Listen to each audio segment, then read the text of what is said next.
Welcome to the Global News Podcast on YouTube, where we go behind the headlines to find out more about a major story.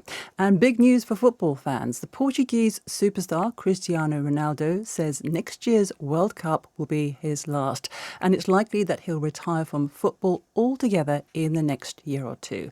Well, with me to discuss this is George Addo, BBC World Service football reporter, and Mimi Swaby, Global Affairs reporter. And let me start with George. Ronaldo's career has been phenomenal, but he is acknowledging that he is nearing the end of the road. Yeah, surely. I think it's just one that we as football fans and maybe football connoisseurs were definitely looking out for. It's very close to that.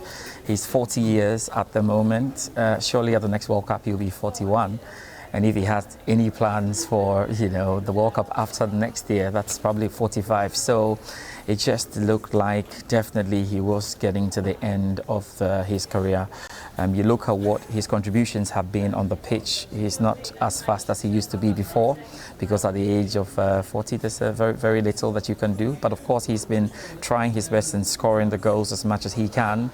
And it's also about giving himself maybe the final chance to see if he can win the trophy that he's not been able to win, which happens to be the World Cup. When you look at the statistics at Al Nassr in Saudi Arabia, you clearly see that he's on the end of scoring goals, doing more up front. But in terms of how he helps the team, all of that has come down. It's good to see him still running around and playing football, but surely this was something that we have been expecting. And not too surprised it's finally come out from him. Do you think he's aiming for 1,000 career goals?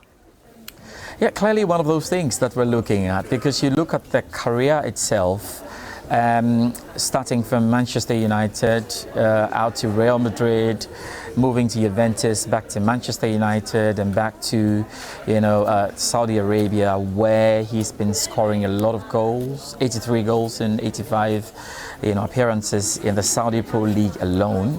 When you look at his tally, his goal tally for club and country, that's 950 goals. And he keeps going. That 1,000 mark is a very, very special landmark.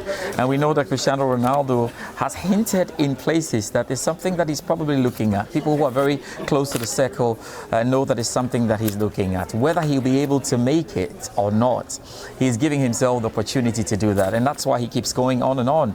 He had actually renewed his contract with Al Nassr all the way to 2027. You're looking at just how many goals can he score. Can he get those 50 goals between now and when he decides to finally retire?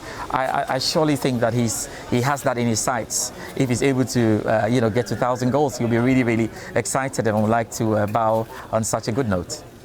Absolutely. And Mimi, what's the reaction been to this announcement? Similar to what George was saying, there's been sadness from many fans. He's played across 4 clubs now, so many clubs really see him as one of football's greats, but one of their own as well. And they've come out, the fans on social media, saying they're really sad to see his kind of career start to slow down, as again, what George was hinting to, but it hasn't come at a surprise.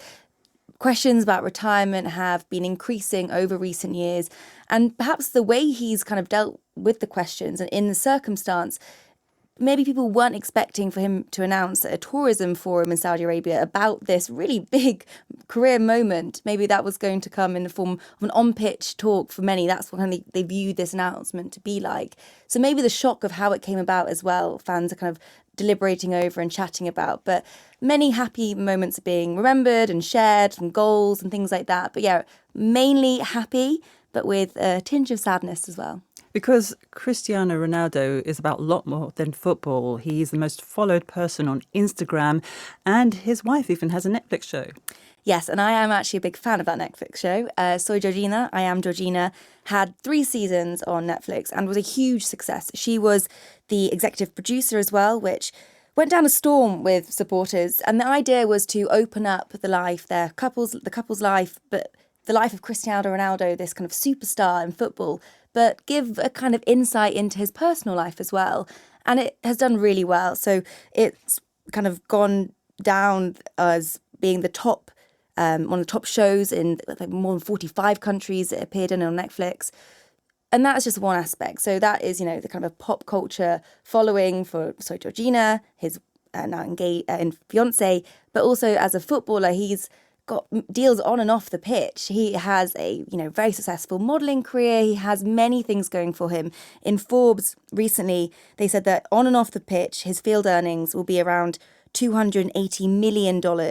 And that is more than double of his second place rival, Messi, for this upcoming season alone. So it gives you an idea of kind of the personality he is, both on the football field, but off it as well. And, that's probably why he's become such a global icon as well. And he was named last month as football's first billionaire. George, next year's World Cup is going to be hosted by 3 nations, the US, Canada and Mexico. That's the first time that's been done. Yeah, surely, and that's a very complicated World Cup, if you ask me, because you've got 3 countries, and if you look at the distances between the cities, it will be a lot for fans who want to go and watch it. It's going to be very expensive, that's for sure. And again, in terms of if you're trying to compare what we saw in Qatar, the last World Cup in 2022, where everything was centered, this is going to be very, very, very different. And we're moving up from 32 teams before to 48 teams. We are moving up from 64 matches to 104 matches. And we're talking a World Cup that's probably going to last about 39 days. So there is so much in there.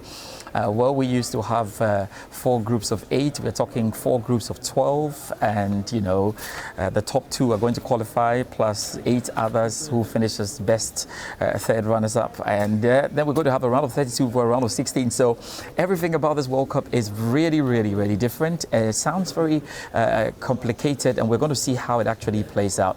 But it's a huge jump from what we saw in Qatar, where everything was centered.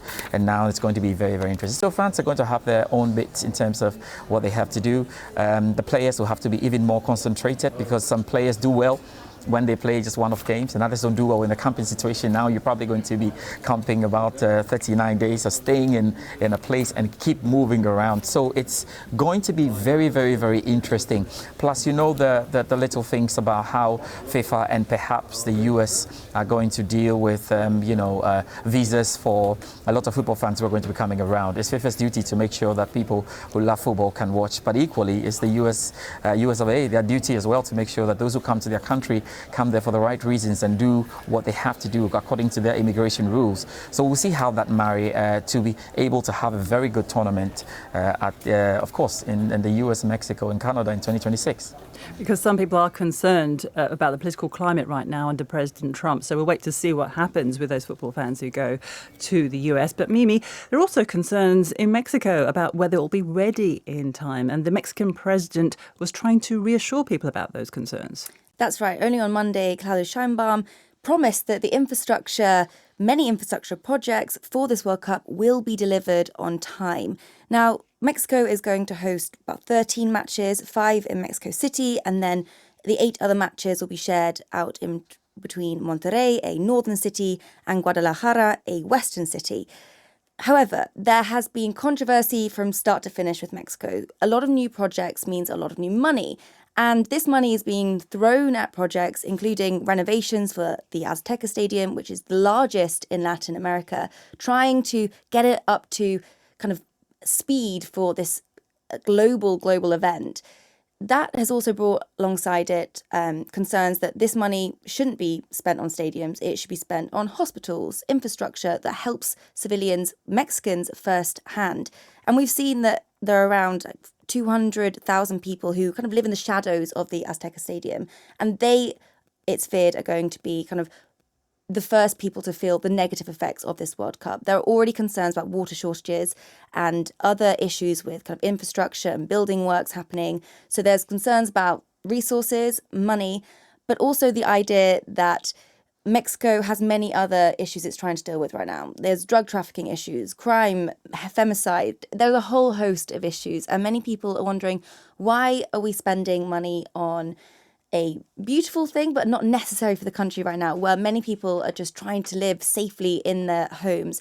Claudia Sheinbaum, however, has gone against this and said, this is a really special moment where we get to share who we are as Mexicans with the world. And so she's viewing it as a really positive thing. She said that it's a special time which will have significant economic impact, and she's promised that it will all be ready in a few months' time, ready to welcome in thousands and thousands of football fans and footballers alike. And George, given Ronaldo's dedication to the beautiful game, how difficult will it be for him to retire? Yeah, that's a brilliant question because he loves football deeply. Ronaldo is very passionate about football, and his achievements just speak for him. 143 goals in 225 appearances for Portugal. Clearly leading when it comes to the number of goals scored in international space. He's won the Ballon d'Or 5 times. He's been FIFA Best Player 3 times. He's on 950 goals. He's won the Champions League 5 times. He's won the Euros with Portugal. He won the UEFA Nations League as well with Portugal. What can you say? He's won trophies in England, in Spain, in Italy. The only blemish sometimes is in Saudi Arabia. He's struggling to win the King's Cup, which he has tried 3 times and has not been able to win. He won the Arab Gulf Cup. That is not really recognized by FIFA. The only thing left for him now is, can he win the World Cup? And I'm sure that is kindly playing on his mind. It's going to be, from where I see, it's going to be very difficult for Portugal to do that. But you never want to rule them out, especially if you think about how they won the Euro in 2016. So this is probably one of the things that he'll be hoping to do. Can he get 1,000 goals before he retires? Can he win the World Cup? And can he live the game? I think it's going to be really difficult for him to live the game, but definitely after the age of 41, at the end of the 2026 World Cup, that will become extremely tough. And I don't see him, at the World Cup after 2026, because he'll be then 45. So surely it will come to an end. But I'm sure he's hoping that in the final moments, last year and a half, he'll be hoping to get all these things done. But it will be one big goodbye to football, and I don't know how he's going to do it. And a big loss to football too. George, yeah, big loss. Thank you there. George Addo and Mimi Swaby, thank you also. And you can also hear more of that interview on the Global News Podcast. Listen wherever you download your podcasts. And if you like this episode, please subscribe to us here on YouTube and let us know what future stories or issues you'd like us to cover in the comments section.